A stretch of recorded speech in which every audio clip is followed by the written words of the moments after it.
네, 비하인드 뉴스 이성대 기자와 함께하겠습니다. 시작하죠. 네, 첫 번째 이슈 바로 보겠습니다. 황당 엔딩 또는 열린 결말. 자, 장동혁 대표가 단식 후유증을 치료하고 오늘 퇴원했지만 단식 투쟁의 후유증은 계속되고 있는 모습입니다. 특히 그 박근혜 전 대통령이 깜짝 등장하면서 예상치 못했던 엔딩이 나오자 여야 모두 지금 당황스러운 모습이죠.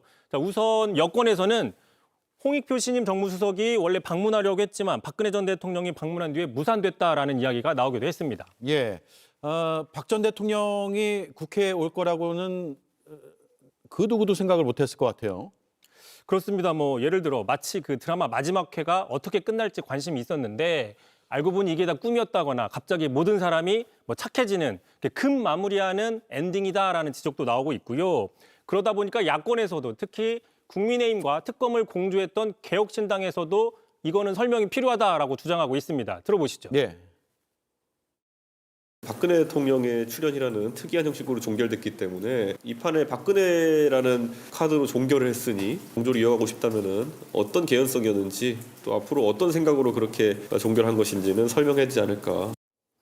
참고로 이준석 대표는 해외 일정까지 단축하고 귀국을 했는데 정작 박근혜 전 대통령 때문에 어떤 그 자신의 역할이 사라졌다, 기분이 좋지 않을 거라는 얘기가 나오고 있습니다. 예, 결과적으로 박 전 대통령의 등장으로 국민의힘과 개혁신당의 공조에 영향을 주었다. 이런 얘기네요. 그런 분석이 있는 거고요. 게다가 이준석 대표는 앞으로 박근혜 전 대통령 출연료가 비싸다면서 그 비용 국민의힘이 치를 가능성이 있는데 그게 바로 대구 공천의 영향력일 수도 있다라고 분석을 했습니다. 다시 얘기하면은 이게 어떤 단순한 황당 엔딩으로 끝나는 것이나 아니라 앞으로 정치적으로 여러 이야기가 나올 수 있는 열린 결말이 될 수도 있다라는 분석인 것이죠. 자, 실제로 그 박근혜 전 대통령의 측근으로 알려진 저 왼쪽에 유영하 의원도 대구시장 출마 가능성이 거론되고 있는 상황이긴 합니다. 자, 반대로 박근혜 비대위에서 비대위원장을 했던 김종인 전 위원장은 박 전 대통령의 영향력은 크지 않을 것이다라는 반대 얘기를 하기도 했습니다. 들어보시죠. 예.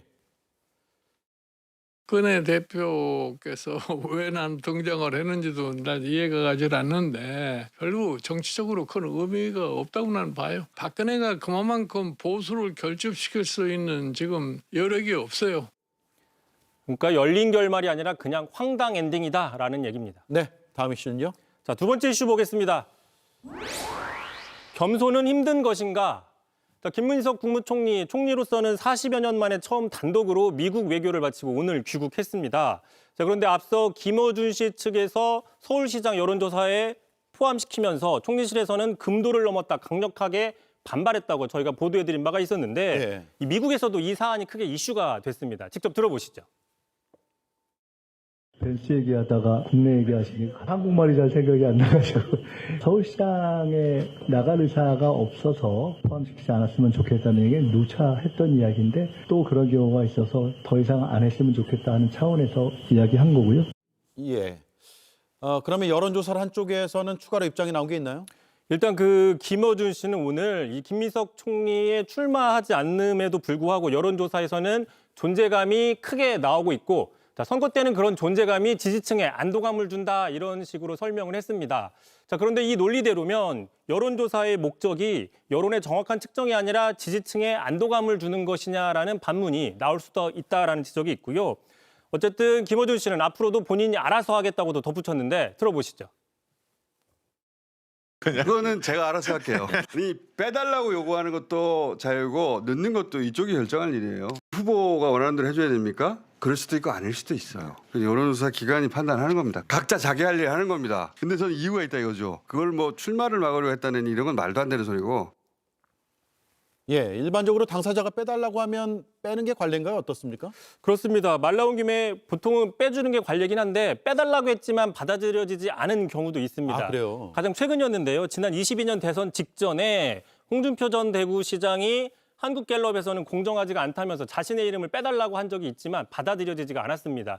당시 업체 측에서는 좀 난색을 표시했는데 주관식으로 물어보기 때문에 후보 이름을 넣고 빼고는 할 수가 없고 이후의 결과를 편집하는 것조차 여론 조작이다라고 설명한 바가 있었습니다. 객관식으로 미리 후보 이름을 주고 묻는 것과는 차원이 다르다는 것이죠. 참고로 가장 영향력 있는 언론인을 묻는 질문도 주관식입니다. 주관식으로 묻는데 이름이 나오기 때문에 객관식보다 존재감이 크다라는 분석도 있습니다. 알겠습니다. 여기까지 듣죠. 수고했습니다. 이성대 기자였습니다. JTBC 뉴스룸을 시청해 주셔서 고맙습니다. 저희는 저녁 6시 30분 뉴스룸에서 뵙겠습니다.